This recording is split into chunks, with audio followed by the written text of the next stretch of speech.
Welcome to the age of opportunity, if not now, when? And when you get right down to it, the most basic key to successful aging is to love your age, no matter what that age might be. And Love Your Age is the title of a brand new book that just won the gold medal at the prestigious IPPY Awards. Love Your Age was written by Hannah Grufferman. She is a best-selling author.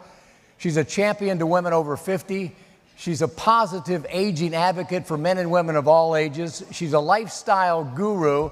She's a marathoner, and she appears on national television and radio networks on a regular basis. She's here today to talk to you about the power of choice. So let's welcome the notorious BHG, Hannah Grufferman.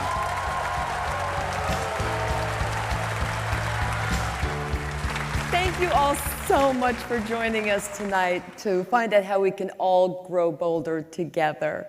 And I'm so excited. Nothing will make me happier than to share some of the things, the tips that I've learned since I put myself on this path, on this journey of successful aging. Started with this one thing. It's so simple. I'm going to ask you to do it. It'll take a few seconds, but it's going to lower your blood pressure. It's going to increase the levels of those feel-good hormones in your body. It's going to strengthen your immune system. And again, it'll put a big smile on your face, and it's free. What's not to like? Here it goes. Hug the person next to you. Right now, give that person next to you a great big hug. And if you're an introvert, hug yourself.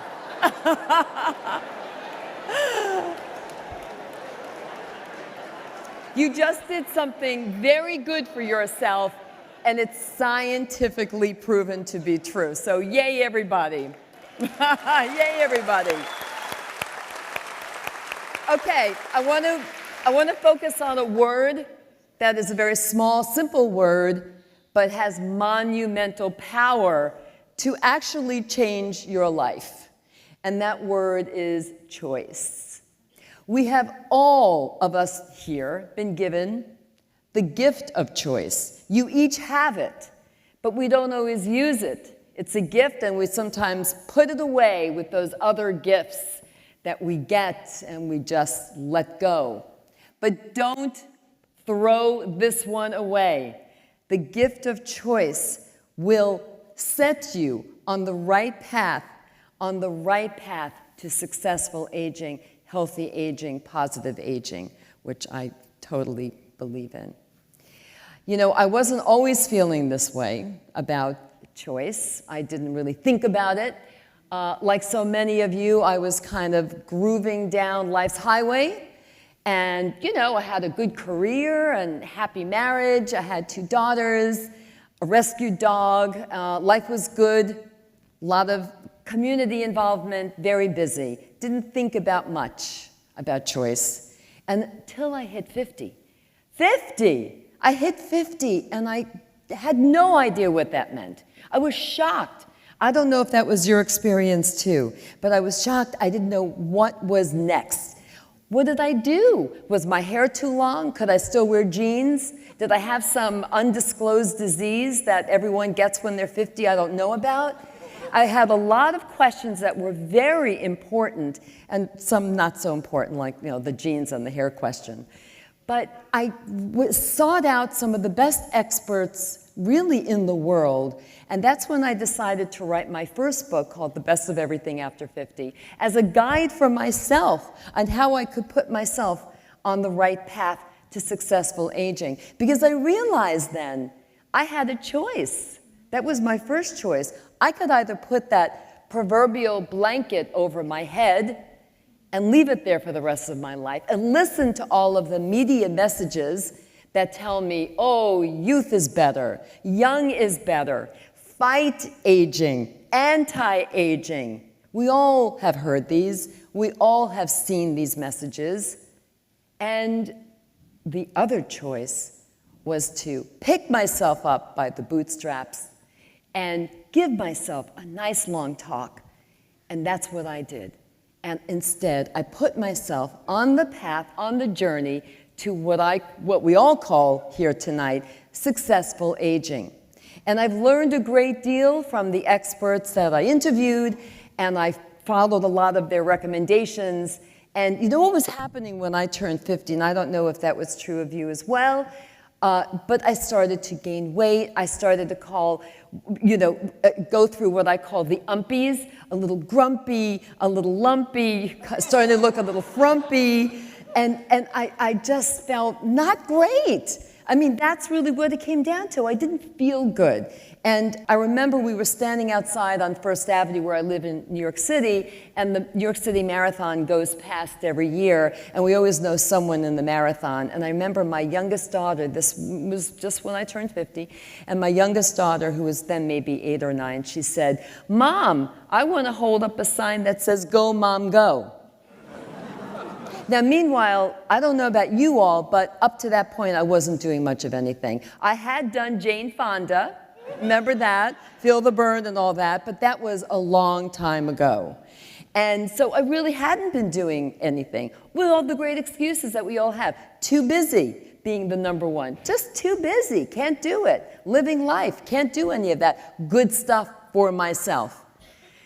So anyway, I did, in fact, we'll get to the marathon, but yes, I did end up running the New York City Marathon. But what I did was, when I had all these questions, and I wanted to learn on what I should do and how I can put myself on the path to successful aging, I then really did everything that was recommended to me and had a very good outcome, I'm proud to say.